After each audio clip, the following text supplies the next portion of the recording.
Hello, écoutez, je suis trop contente de vous retrouver pour une nouvelle vidéo. Aujourd'hui, une fois n'est pas coutume, on va parler de design et de psychologie. Le principe de ces vidéos, c'est de vous permettre d'améliorer vos designs, vos compétences de designer grâce à la connaissance des êtres humains.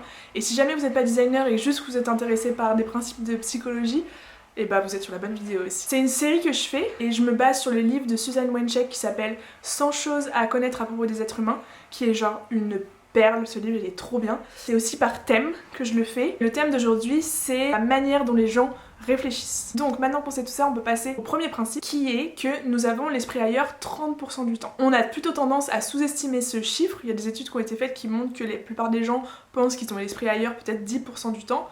Mais en fait ça peut être bien plus que ça, et d'ailleurs ça peut être bien plus que 30% lorsqu'on fait certaines activités comme conduire. L'esprit qui part ailleurs, ça peut être en effet un peu pénalisant pour certaines choses. On s'est tous retrouvés devant quelque chose, un rapport, quelque chose d'un peu chiant qu'on lit, et notre esprit il part ailleurs.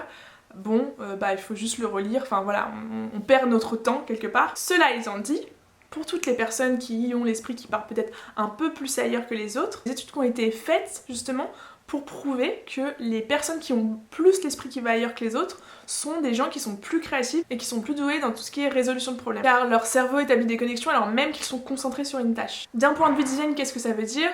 Ça veut dire que vous devez éviter de mettre des choses trop longues. Vous pouvez utiliser des liens hypertextes pour qu'on passe d'un sujet à un autre, de manière pertinente bien sûr.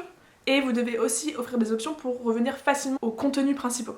Le second principe, c'est que les gens ont un biais de confirmation. Ça veut dire que les gens ont tendance à chercher des informations qui vont confirmer ce qu'ils pensent déjà. C'est une sorte d'illusion cognitive, en fait on va filtrer les informations juste pour voir ce qu'on veut voir. Ça rend la tâche difficile lorsque vous voulez essayer de convaincre quelqu'un d'écouter une nouvelle idée ou d'essayer quelque chose de nouveau. Comment est-ce qu'on peut surmonter ce biais ? Lorsque vous présentez une idée, vous allez commencer par quelque chose avec laquelle la personne est d'accord. Exemple, vous voulez leur parler d'un nouveau système de streaming musical.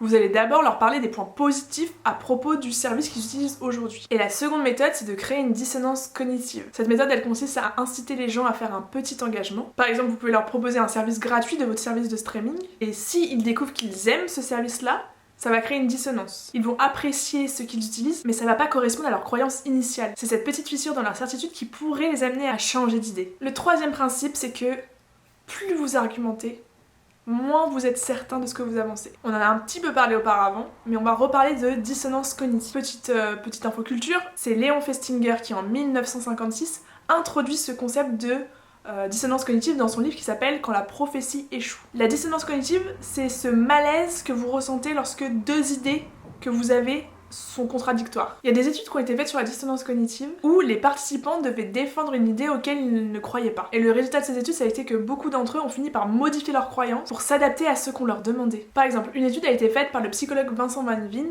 où les gens devaient dire qu'ils appréciaient l'expérience de l'IRM. On regardait en même temps quelles zones dans le cerveau s'activaient et on se rendait compte que plus ils le disaient, plus ils croyaient vraiment qu'ils appréciaient l'IRM. Une seconde étude a été faite sur ce sujet par David Gall et Derek Rucker, où ils ont demandé à un groupe de se souvenir d'un moment où ils étaient pleins de certitudes et un autre de se souvenir d'un moment où ils étaient pleins d'incertitudes. Et ensuite ils les ont interrogés pour savoir s'ils étaient carnivores, végétariens, véganes, et à quel point c'était important pour eux, et à quel point ils étaient confiants dans leur opinion. Le résultat, c'était les personnes qui devaient se souvenir d'un moment d'incertitude, elles étaient moins sûres de leur choix alimentaire. Cependant, lorsqu'on leur demandait de convaincre quelqu'un d'adopter leur régime alimentaire, ils rédigeaient des argumentaires plus longs et plus convaincants que ceux qui étaient certains de leur choix. Alors, comment est-ce qu'on deal avec ce principe de dissonance cognitive ?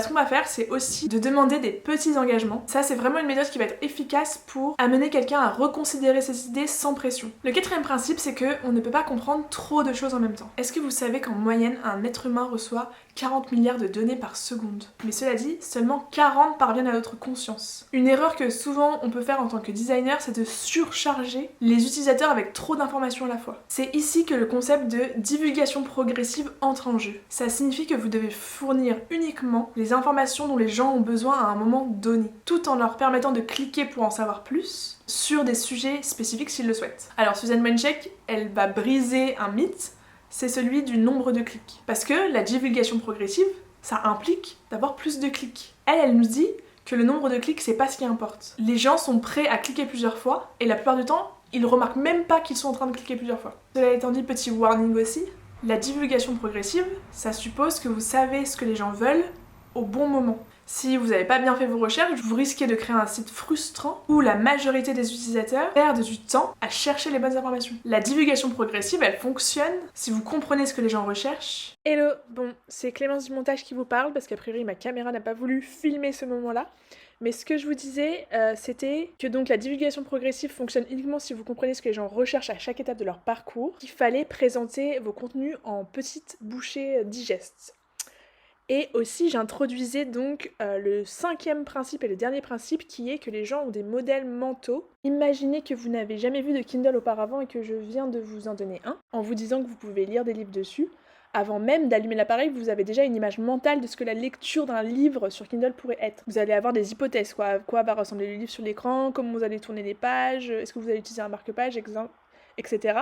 Tout ça sans jamais l'avoir essayé. Et c'est ça, en fait, un modèle mental. Alors, qu'est-ce que c'est qu'un modèle mental? C'est un ensemble de processus de pensée et de souvenirs sur la manière dont quelque chose fonctionne. Ces modèles, ils vont diriger notre comportement, ils vont nous orienter vers certaines choses, nous pousser à en ignorer d'autres, et ils vont nous influencer aussi dans la manière dont on va résoudre des problèmes. Dans le domaine du design, un modèle mental, c'est la représentation qu'une personne se fait d'une chose. Et les gens créent des modèles mentaux très rapidement. En s'appuyant sur ces modèles mentaux, les gens essaient de prédire ce que le système, le logiciel ou le produit va faire, ou ce qu'ils doivent faire avec. En gros, les modèles mentaux, c'est des outils puissants qui influencent notre façon d'interagir avec la technologie, souvent sans même qu'on s'en rende compte. C'est quelque chose d'ultra important pour les designers de comprendre ces modèles mentaux. Et c'est tout pour notre dernier principe.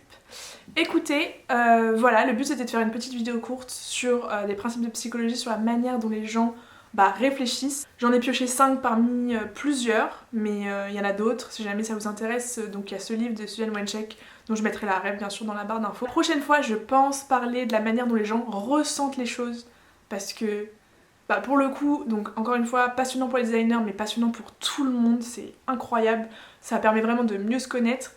Personnellement, c'est pour ça que j'aime autant le design, parce qu'on parle vraiment de la manière dont fonctionnent les êtres humains. N'hésitez pas en tout cas à me laisser des commentaires pour me dire ce que vous avez pensé de cette vidéo. Et puis comme d'habitude, likez, abonnez-vous, c'est super important pour moi pour savoir si ce que je fais c'est bien. Donc voilà, à la prochaine!